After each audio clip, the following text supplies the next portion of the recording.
అందరికీ నమస్కారం. ఒంగోలు నగరంలో వైసీపీ మహిళలు భారీ ర్యాలీ నిర్వహించారు.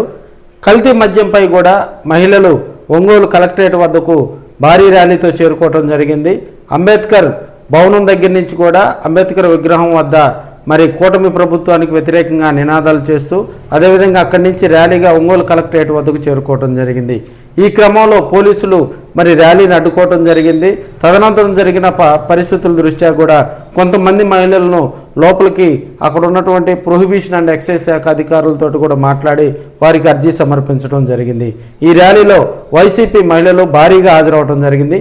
ఈ కల్తీ మద్యం వల్ల మహిళలు ఎదుర్కొంటున్నటువంటి ఇబ్బందులు, ఎందుకంటే ఇప్పుడున్న పరిస్థితుల్లో కూడా ఈ కల్తీ గతంలో వైసీపీ ప్రభుత్వం టైంలో జగన్మోహన్ రెడ్డి గారు ఈ కల్తీ మద్యాన్ని నివారిస్తూ కల్తీ మద్యానికి సంబంధించి కూడా అప్పట్లోనే అనేక సంస్కరణలు తెచ్చారని, ఇప్పుడు ఉన్నటువంటి కూటమి ప్రభుత్వం తీసుకొచ్చిన మద్యం పాలసీ ద్వారా అనేక మంది ఇబ్బందులు పడుతున్నారని మహిళలు స్ట్రాంగ్గా కూడా దీనికి సంబంధించి మాట్లాడటం జరిగింది.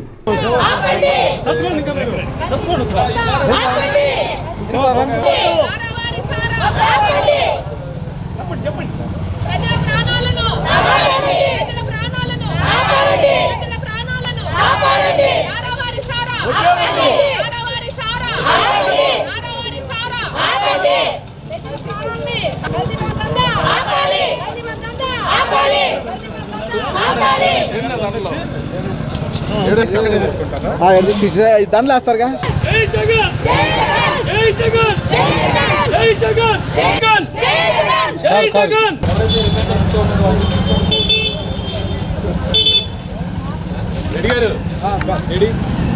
ఎవరైతే రిప్రజెంట్ ఇస్తున్నారో వాళ్ళు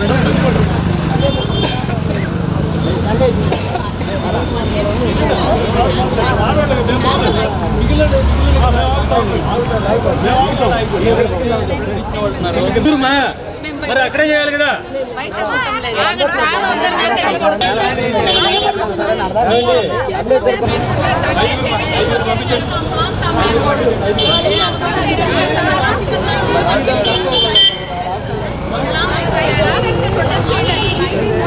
ర్యాలీ పర్మిషన్ లేదు కదా.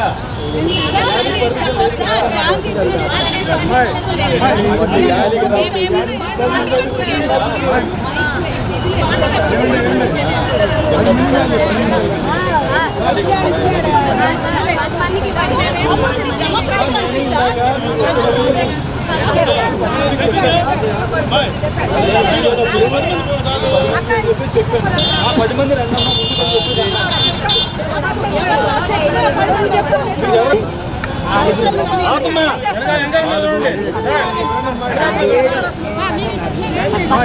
మీరు ఆగండమ్మా, మీరు వెళ్ళండి మేడం, మీరు వెళ్ళండి, పంపిస్తాం, వెళ్ళండి.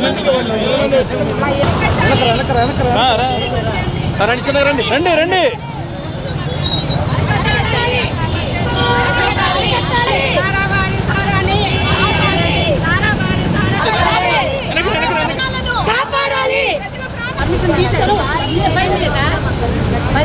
ఇక్కడ నేను ఇన్ఛార్జ్ అయితే నాది, నాకు ఇతర సార్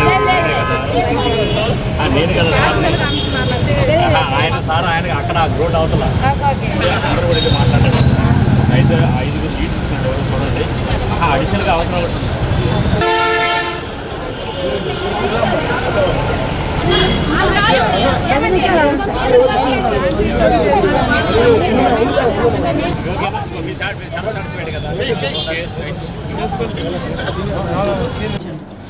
ఇప్పుడు అంటే వర్స్ట్ కాకుండా సిచ్యువేషన్ ని ఇమిడియట్ గా స్టాప్ చేయించండి అంత లెక్కల.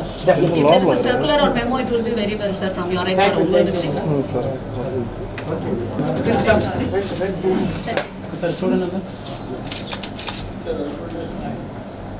Sir, we heard in vegetables markets also there is going on the liquors, illegal liquor, sir.